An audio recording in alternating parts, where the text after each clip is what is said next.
আসসালামু আলাইকুম। আমি এখন আসছি জামালপুরের একটা জায়গায়, জামালপুরের দেওয়ানগঞ্জ উপজেলার যমুনার চরের একটা জায়গায় আসছি আমরা। তো আমি আমাদের এখানে পিএইচডির এক্সপেরিমেন্ট চলতেছে, আসলে এইখানে আসছি।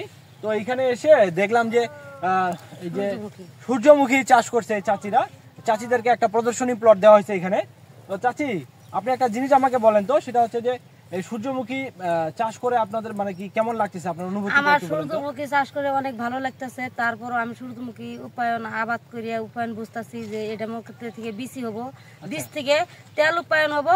এই তেল আমরা খাবো। সোয়াবিন তেলের মধ্যে যেমন একটা ভেজাল আছে, আপনার সূর্যমুখী তেল আমরা নিজস্ব হাতে আবাদ করবো, তৈরি করবো, ওটার মধ্যে কোনো ভেজাল নাই। আমরা এটা খাইলে উকবালাই থেকে মুক্ত হবো। আচ্ছা, এটা আপনারা জানেন? জি। ঠিক আছে, তাহলে আপনারা কি এখন থেকে তাহলে এই সূর্যমুখী চাষ করবেন? জি।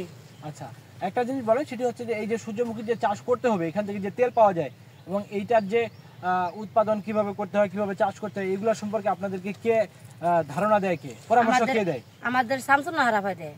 আচ্ছা, উনি কি উপসহকারী কৃষি কর্মকর্তা? জি। আচ্ছা, তো আপনাদের কি মনে হয় যে এই ফসলটা চাষ করলে আপনাদের লাভ হবে? না, ইনশাল্লাহ আবাদ করছি, লাভ হবে। লাভের জন্য আমরা আবাদ করছি।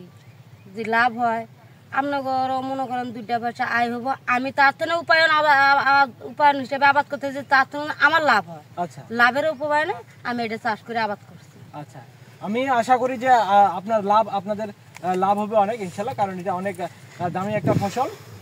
তো আপনারা সবাই, আমার মনে হয় যে আপনাদেরকে দেখে এখন আপনাদের গ্রামের লোকজন যারা আছে তারা সবাই এই চাষ করবে। ঠিক আছে? জি। তো আপনাদের সবাইকে অসংখ্য ধন্যবাদ। আসসালামু আলাইকুম।